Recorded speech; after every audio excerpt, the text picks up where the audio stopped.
Tomen asiento, por favor. Y si tienen sus copias de las Escrituras, por favor, acompáñenme al libro de Hechos, capítulo 9. Hemos estado en el libro de Hechos por unas semanas y estamos en el capítulo 9. Vamos a terminar el capítulo esta noche. Y solo para recordar dónde estamos, en los últimos dos capítulos, la iglesia ha pasado por un tiempo de persecución. Leemos en capítulo 8, versículo 1, no tiene que ir allá, solo escucha, que en aquel día se desató una gran persecución en contra de la iglesia en Jerusalén, y todos fueron esparcidos por las regiones de Judea y Samaria, excepto los apóstoles. Esta persecución empezó con el martirio de Esteban. Y recordamos que Saulo estaba persiguiendo a la iglesia. Y la iglesia se dispersó. Los creyentes salieron de Jerusalén y quedaron en lugares alrededor de Jerusalén. Pero mientras la iglesia estaba pasando por esta persecución, vimos el avance del evangelio y el crecimiento de la iglesia. Y sabemos que esos actos, el avance de la iglesia, el avance del evangelio y el crecimiento de la iglesia, son actos de Jesús. El título del libro es Los Hechos, o Los Hechos de los Apóstoles. Pero un título más preciso sería Los Hechos de Cristo resucitado por medio del Espíritu Santo en los apóstoles. Pero este es un título bien largo. Pero lo que vamos a ver en este pasaje es que Dios va a seguir avanzando el evangelio. Jesús va a continuar creciendo su iglesia. Pedro ha estado en Jerusalén, como leí hace poquito, que los apóstoles quedaron en Jerusalén. La iglesia ha ido afuera, el evangelio ha ido afuera. Y ahora Pedro va a ir afuera, a esos lugares donde están esos creyentes. Y en algunas regiones de gentiles, Pedro va a esos creyentes para visitarlos, para predicar el evangelio, para animarlos y para darles fortaleza en la palabra. Y vamos a ver esta noche dos situaciones, dos de sus paradas en el camino. Y vamos a ver en esos lugares los efectos de la maldición, los efectos de cómo está la situación, cómo está el estado del mundo después de la caída, después de Adán y Eva pecando contra Dios, desobedeciendo en el jardín. Este pecado trajo una maldición en la tierra. Y vamos a ver los efectos de esta maldición. Enfermedades, muerte. En toda la creación, en todo el mundo, la maldición alcanza a cada rincón en el mundo y en cada rincón de nosotros, en nuestros seres. Este es el efecto del pecado. Pero también vamos a ver dos hechos de Cristo. Señales poderosos, milagros. Y esos milagros, siempre, cuando hay un milagro, y vemos muchos en el libro de Hechos, esos milagros apuntan a la palabra. Nunca vemos un milagro aparte de la palabra. Siempre hay una conexión, porque el milagro no es primario. La palabra es primaria. El milagro solo ayuda apuntándonos a la palabra. Y vamos a leerlo ahora. Hechos 9. Voy a leer versículos 32 a 43. Mientras Pedro viajaba por todas aquellas regiones, vino también a los santos que vivían en Lida. Allí encontró a un hombre llamado Eneas, que había estado postrado en cama por 8 años porque estaba paralítico. Y Pedro le dijo, Eneas, Jesucristo te sana. Levántate y haz tu cama. Y al instante se levantó. Todos los que vivían en Lida y en Sarón lo vieron y se convirtieron al Señor. Había entonces en Jope una discípula llamada Tabita, que traducido al griego es Dorcas. Esta mujer era rica en obras buenas y de caridad, que hacía continuamente.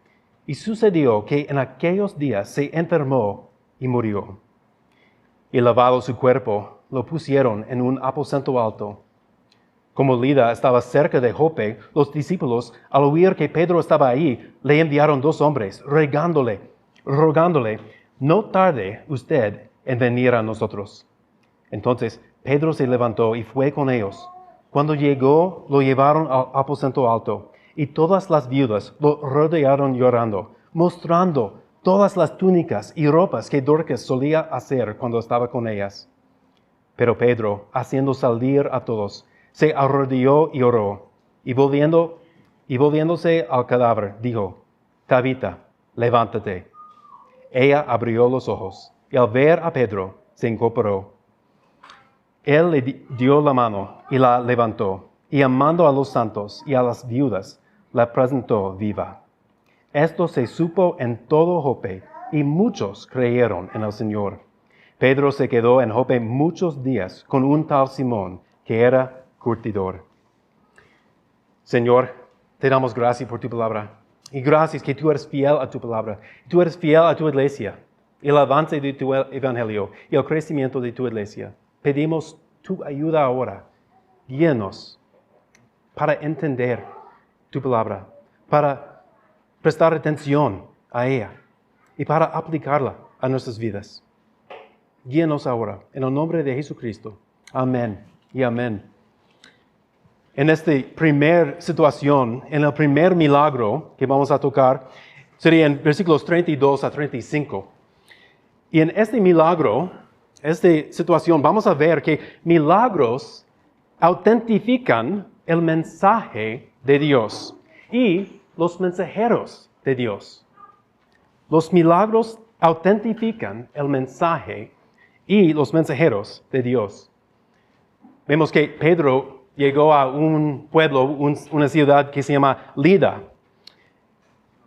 Y él está ahí para visitar a los santos. Entonces sabemos que el evangelio ha llegado a este lugar. Él está visitando creyentes. Y Lida, para entender la distancia, era como 38 o 40 kilómetros de Jerusalén. Entonces, para nosotros, si Tegucigalpa fuera Jerusalén, ellos serían en como San Juancito. Esa sería la distancia de Lida. No tan lejos que no podría llegar en un día. Era más o menos fácil llegar allí. Y allí Pedro encuentra un paralítico. Y al encontrar a él, supongo que él pensó, he visto antes. He visto esta situación, un paralítico. Porque está en Marcos 2, donde Jesús sana a un paralítico. Lo leímos la semana pasada en el culto de la mañana. En esta situación, Pedro, al recordar de Jesús sanando un paralítico, está imitando a Jesús, haciendo lo que él hizo y diciendo lo que Jesús dijo. Es parecido, pero al mismo tiempo es diferente. Leímos en Marcos 2:9 que Jesús, al encontrar un paralítico, dijo, a ti te digo, levántate, toma tu camilla y vete a tu casa. Es casi la misma instrucción que Pedro ahora da a este paralítico, diciendo, levántate y haz tu cama. Pero nota la diferencia. Jesús, cuando él dijo al paralítico en Marcos 2, dijo, yo te digo. Y cuando Pedro hace lo mismo, en este caso, dice, Jesucristo te sana. Pedro entiende que lo que él está haciendo es solo apuntando los demás a Cristo.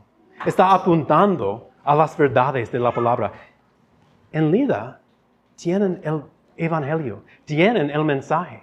Muchos están escuchando la palabra y ahora tienen algo visible para aplicar, para confirmar lo que han escuchado. Pedro apunta a Cristo como la última autoridad para perdonar pecados y para sanar cuerpos. Y mira los resultados en versículo 34. Inmediatamente, la sanación de Jesús al paralítico pasó inmediatamente, porque la sanación de Jesucristo es completo, es total. No es que este paralítico tuvo que ir a terapia física por meses para ganar fuerza. Él levantó y estaba caminando. Este es el poder, la autoridad que Cristo tiene sobre la creación. Estamos viendo un milagro que autentifica la palabra de Dios y autentifica el mensajero Jesús. Jesús es real. El mensaje que han escuchado de los cristianos es la verdad. Y mira la respuesta de los demás. En Lida y Sarón hubiera sido la región alrededor de Lida, como el departamento. En Lida y Sarón, todos vieron y se convirtieron al Señor. Increíble. Y no es por solo un milagro, pero es el milagro apuntando a lo que han escuchado en la palabra. ¿Cómo debemos entender todos? Creo que nosotros también usamos esta frase para explicar que es bastante común. Como todo el mundo sabe quién jugó contra Olimpia anoche. Bueno, quizás podría encontrar a alguien que no presta atención a los deportes y no sabe quién jugó contra Olimpia anoche. Pero en general, todos saben. Es bastante común el conocimiento y la gran mayoría de la gente se convirtieron al Señor. Este milagro, en el nombre de Jesucristo, confirma la palabra. La palabra es verdadera. Jesús es real. El evangelio es verdadero. Un teólogo lo dice así: cuando ocurran milagros, dan evidencia de que Dios está verdaderamente obrando y por eso sirven para el avance del evangelio. Este es lo que vemos aquí en Lida y Sarón. También durante la vida de Jesús, en su vida terrenal, Él usó milagros para hacer lo mismo, para confirmar la palabra y para confirmar su autoridad. En Lucas 7, recordamos que Juan el Bautista tenía sus dudas y envió 2 discípulos para preguntar a Jesús: ¿tú eres el esperado? ¿Eres tú el que ha de venir? ¿O esperamos a otro? En esa misma hora, Jesús curó a muchos de enfermedades, aflicciones y malos espíritus, y a muchos ciegos les dio la vista. Entonces, Él les respondió: vayan y cuenten a Juan lo que han visto y oído. Los ciegos reciben la vista, los cojos andan, los leprosos quedan limpios y los sordos oyen. Los muertos son resucitados y a los pobres se les anuncia el evangelio. Milagros junto con la palabra. Jesús usa milagros para reforzar la palabra. Entonces, para nosotros, ¿cómo podemos aplicar milagros en la vida? Bueno, primero debemos notar que el paralítico, su situación representa nuestra situación espiritual. Este paralítico está ahí casi sin músculos ahora, con 8 años en la cama. Es puro piel y hueso, no hay carne en su cuerpo, nada de músculos. Casi no puede mover depende en los demás para servir a Él, para recibir comida, para moverse.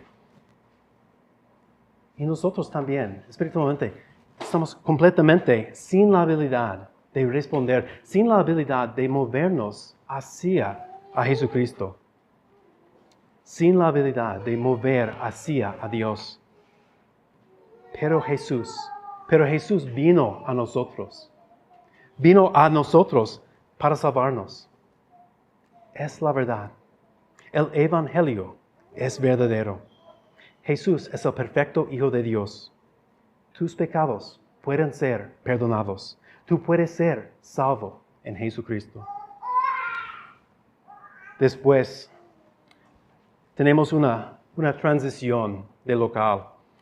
Y vemos que en un local que se llama Jope, que no es tan lejos de Lida, hay cosas pasando ahí. Pero el narrativo ahí va más despacio antes del segundo milagro. Y recibimos unos detalles de una discípula que se llama Tabita. Y me encanta que este está incluido.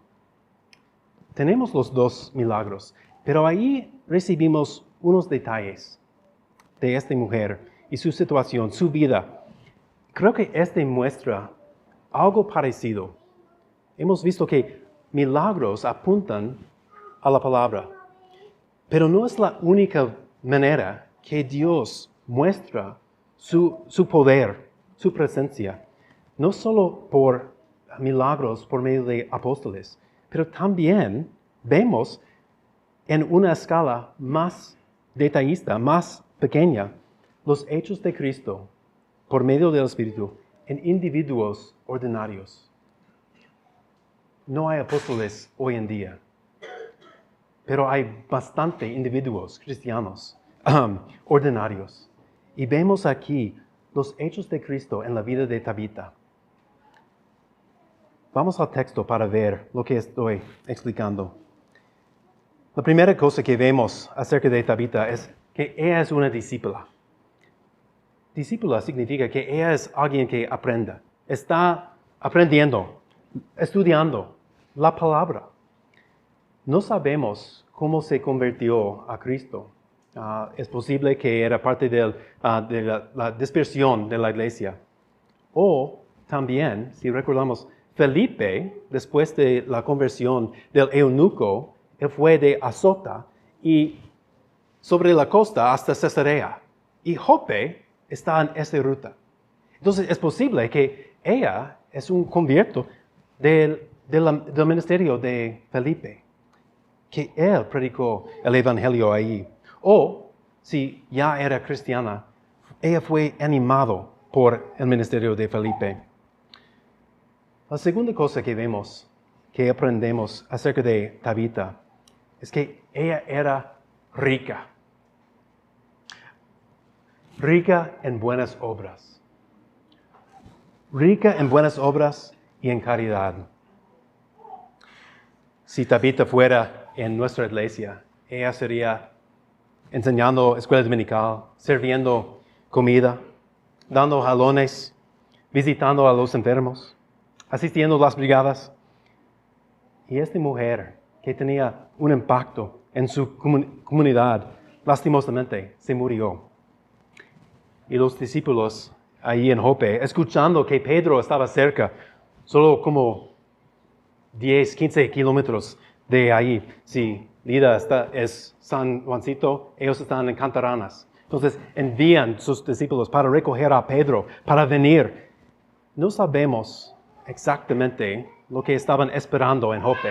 Si estaban esperando un milagro, si habían escuchado del milagro con el paralítico, y estaban esperando un milagro de resucitar a Tabita, o si estaban pidiendo a Pedro para venir para un funeral, para animar a los santos allí. Pero cuando Pedro llega, vemos parte de su vida, de su caridad. En versículo 39, las viudas llorando en un proceso de duelo, Estaba mostrando las túnicas y la ropa, diciendo, esta mujer nos cuidó, esta mujer me vistió.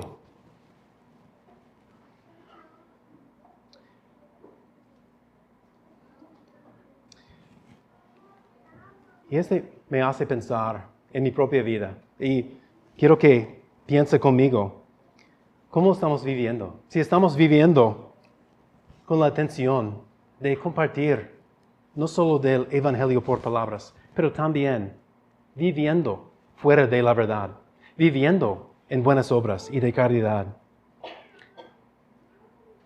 Para estar claro, las buenas obras no son necesarias como el base de nuestra salvación. No podemos cumplir suficientes buenas obras para alcanzar al cielo. Solo la fe salva. Tabita es salva por fe y solamente por fe. Pero la fe salvadora nunca está sola. Las buenas obras son necesarias como el fruto, la evidencia de la palabra obrando en una persona. Entonces, en esa manera, en una escala más pequeña, vemos las evidencias por medio de buenas obras, apuntando a la obra de la palabra, a la obra de Cristo en una persona. Las obras y caridad de Tabita son un producto de su fe. La palabra la había cambiado. Jesús es su motivación y su poder para hacer buenas obras. Como Juan 15, versículo 5 dice, Jesús diciendo, yo soy la vid, ustedes los sarmientos. El que permanece en mí y yo en él, ese da mucho fruto. Porque separados de mí, nada pueden hacer.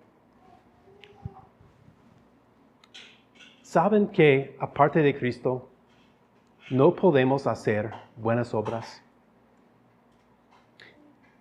Los no creyentes, sus buenas obras, aun si son una ayuda a la sociedad, son pecaminosos.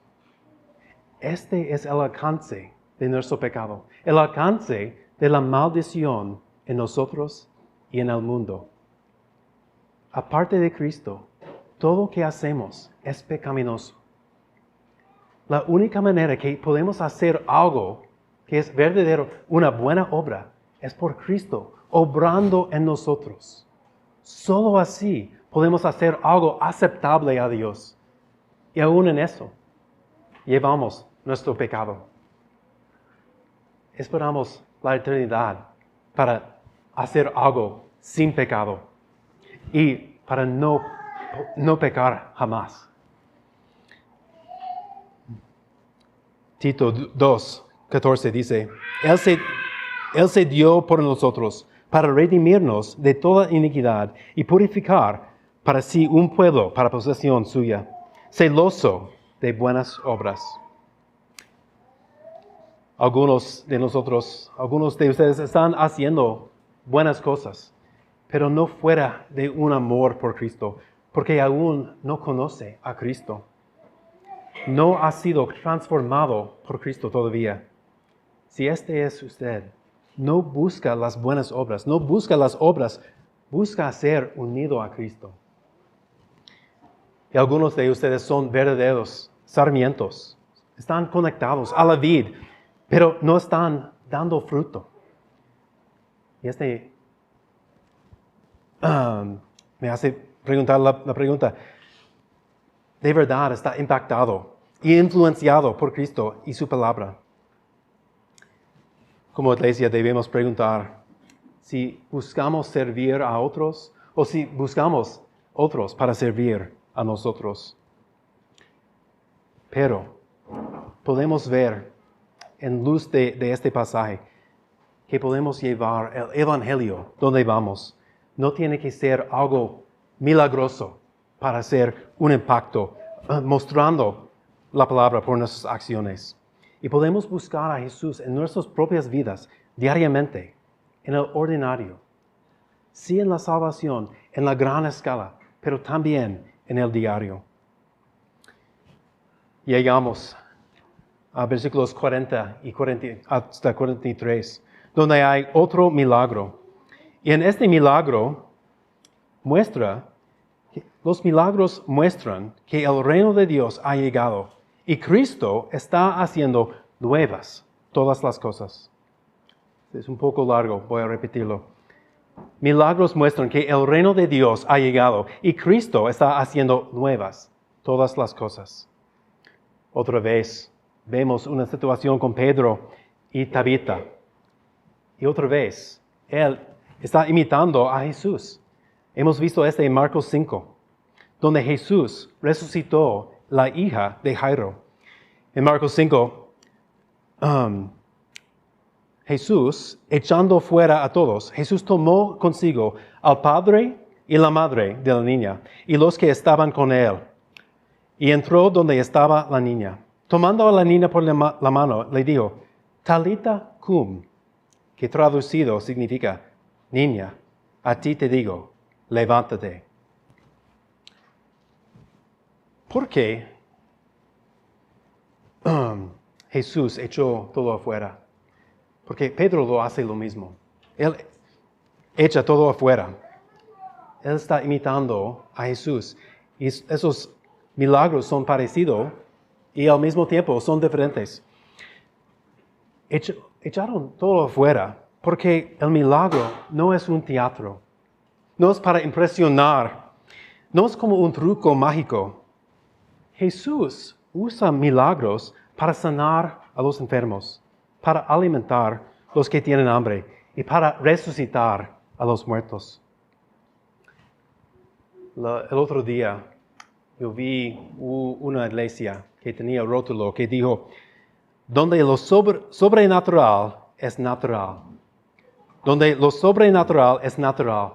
Y no sé exactamente el significado para ellos, lo que quieren decir, pero suena como están diciendo, milagros son común acá. Gente modernos piensan que milagros son sobrenatural, pero Jesús intentó milagros para ser la restauración del normal. Jesús intentó milagros como la restauración del natural.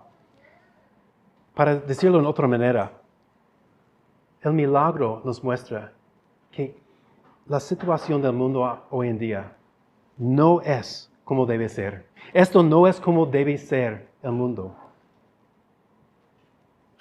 La maldición, el pecado, ha cambiado todo. Y es en todo rincón del mundo y de nuestro ser. El milagro nos muestra cómo debe ser. Dios usa milagros para mostrar que Él está restaurando todas las cosas, que tu reino está aquí. Jesús, en su milagro, levantando la hija de Jairo, dijo, Talita cum. Y ahora, Pedro dice, Tabita cum. Solo una letra diferente. Pero aquí está la diferencia. Jesús sanó, resucitó la hija por su propio poder. Pedro oró. Él pidió el poder de Jesucristo.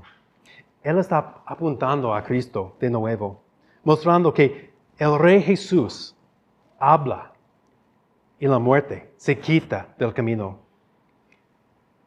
Tabita está viva y esta es prueba que Jesús está viva, que Él sigue obrando. Jesús está en su trono, en el cielo, y está resucitando la gente en la tierra. La maldición que alcance a cada rincón se invierta. La promesa está siendo cumplido. En 1 de Pedro 2, leemos que Jesús está sacando su pueblo, está agarrando su pueblo para posesión de Dios.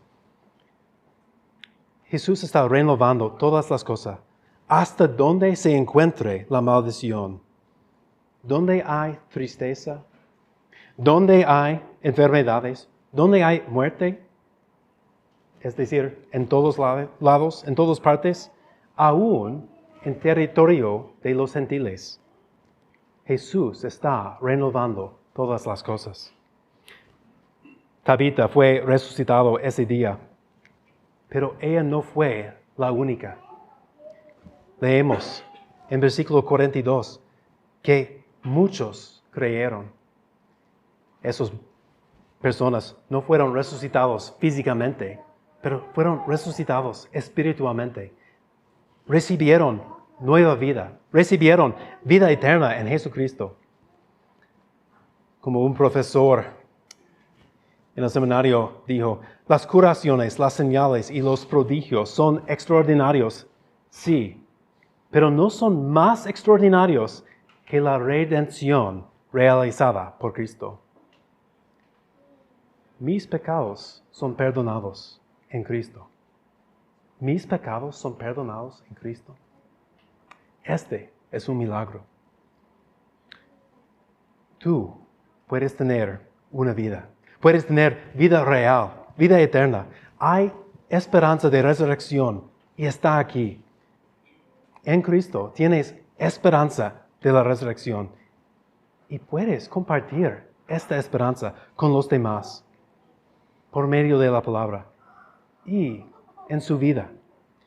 Por Cristo morando en ti y ustedes viviendo fuera de esa esperanza.